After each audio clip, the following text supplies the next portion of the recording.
The man tipped to be the next Prime Minister of Bangladesh has ended months of speculation by saying he will return from 2 decades overseas to fight landmark elections. The time has come. God willing, I will return soon, Tariq Rahman, the Bangladesh Nationalist Party's acting chairman, told BBC Bangla in his first face-to-face interview in nearly 20 years. The BNP is the frontrunner in the vote due in February, and Rahman, the son of its ailing leader, is expected to lead the country if it wins. Many view it as one of the most consequential in Bangladesh's history after mass protests ousted 3-time PM Sheikh Hasina in 2024. Her Awami League party is unlikely to be allowed to take part according to UN investigators. Up to 1,400 people died in the 2024 unrest, which included a deadly crackdown on student-led demonstrations that ousted Hasina.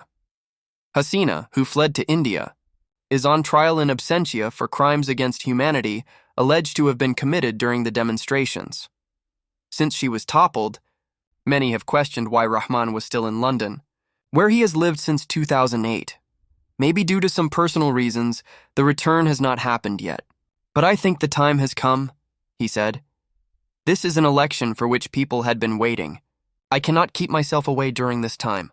The Awami League crushed the BNP, its long-term rival, and other opponents during 15 years of rule.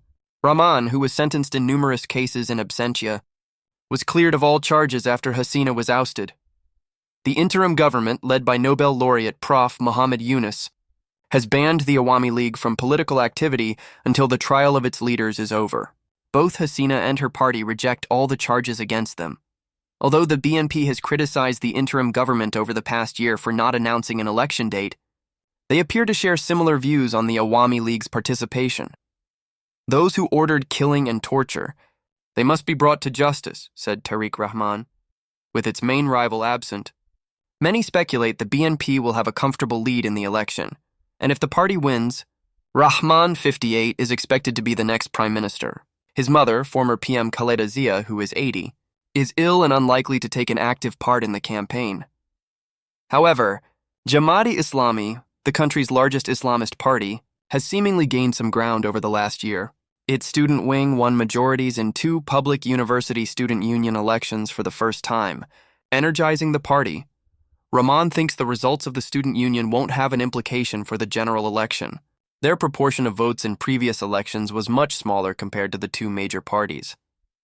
Jamaat-e-Islami is now in talks with some other Islamist political parties to form an alliance, but Rahman says he is not worried about this prospect. The BNP faced competition in the election before. There is nothing to be worried about, he said.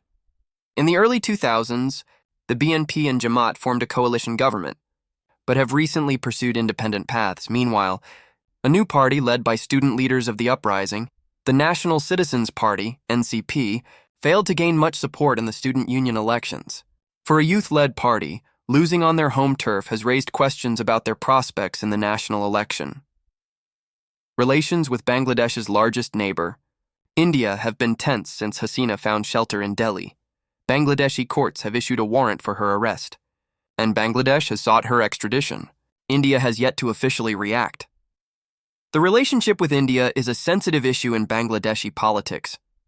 The country shares the vast majority of its land border with India. Political parties, including the BNP, have consistently criticized Delhi for its support for the Awami League, including the 3 controversial elections held during its rule. If they, India, want to displease Bangladeshi people by sheltering a dictator, then we have nothing to do about it, said Rahman. A central issue in the election is likely to be the promise of democratic reform and freedom of speech. The Awami League government was widely criticized for suppressing dissent, including a court order that banned the media from publishing speeches by Tariq Rahman. He told the BBC he would ensure such restrictions are not repeated if he comes to power.